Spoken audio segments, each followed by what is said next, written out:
Ayaw ko rin namang sumuko dahil ayaw kong magaya kay Secretary de Lima na nakulong ng 7 taon bago na absuelto. Isinalang ulit ng mga boss ni Mayo yung affidavit sila, yung masalaysay nila kay Secretary John Vic at kay Attorney Bernabe na kinagat naman kaagad nila hook, line and sinker. At kung noon ay ang paratang sa amin ay ni Abalos ay grand attempt to cover up Sergeant Mayo, mas tumindi pa ngayon.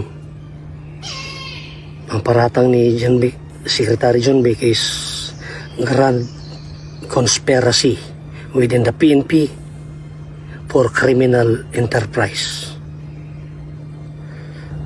Parehong may grand. Pero para sa akin, grandstanding lang yun eh. Paano nangyari yun? Pareho kami ng kaso ni Mayo at mga boss niya. Ang implications po doon eventually madidismiss ang kaso ni Mayo, madidismiss ang mga kaso ng mga boss niya, pati siguro yung mga nag-pilferage, nagnakaw, madidismiss ang kaso nila, makalabas sila at kami ang ipapalit. Masyadong injustice to Secretary Boying Remulla, sir.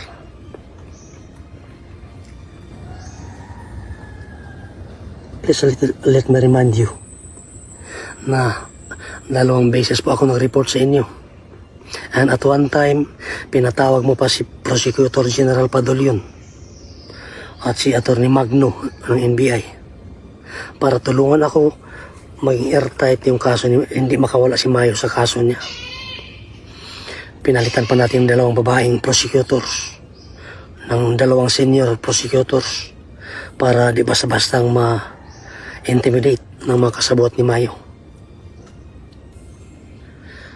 Please review also, sir, the filed cases, planting of evidence and delay and bungling of drug case. Sa mga polis at sa NBI na magsiserbi sa mga warrant na yan, magunostili po kayo. Dahil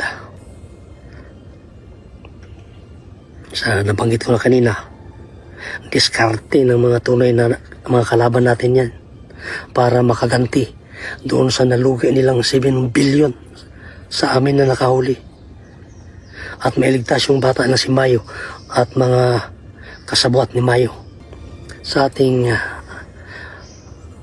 Pangulong Bongbong Marcos, sir, I am praying that you will bring back common sense